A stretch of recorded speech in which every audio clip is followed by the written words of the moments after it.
You mentioned the team. Yeah. What do you mean by the team? Well, team are the members that are in your group.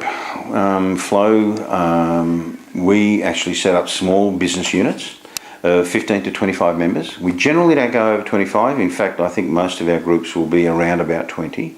And the reason we do that, because we have such a high level of member engagement in what we do, once you get over a certain tipping point, in many cases, that member engagement diminishes. And what happens in the meeting is, instead of meaningful conversations, it becomes like white noise. And all you have to do is think about the larger meetings you go to, or the larger networking groups that you go to. You can't even have a real conversation. And we try to mitigate that. What I mean by that is that let's put a structure in place that stops that from happening right from the outset, so that members are always getting value from being in that room with their team members. And I say team members because you become a team. Because everyone, firstly, at a foundation level, qualifies at the avatar level.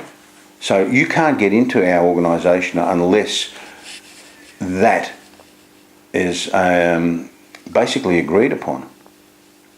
Now, if you don't qualify, and I hate using that term because it's probably the wrong term, but I haven't found a better word for it yet.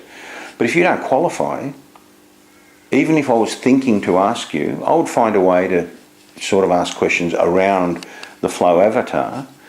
If your answers are telling me or showing me, or things you do are showing me that on one or two of those things, it's really not your thing, you won't even get an invitation to look at what we do. You won't get an invitation to come and have a look at what the team does. Because it's not fair to the team. And you may not be ready. It doesn't mean that you can't get there eventually. But right at that particular moment, when we might be having a conversation, you may not be a fit. And that is what creates a very solid foundation in a group, where literally everybody in that room, at a very core level, we're all the same. We all want the same things. We want each other to grow. We want to share our knowledge. And we all come from a place of heart where we want to give value to the people in the room. And that's why the concept of team or tribe or whatever is used in that regard. Because for the first time in many organisations, or any organisations, you've actually got a lot of like-minded and like-hearted people, irrespective of what they do for a living. And that's a very powerful element in what we do.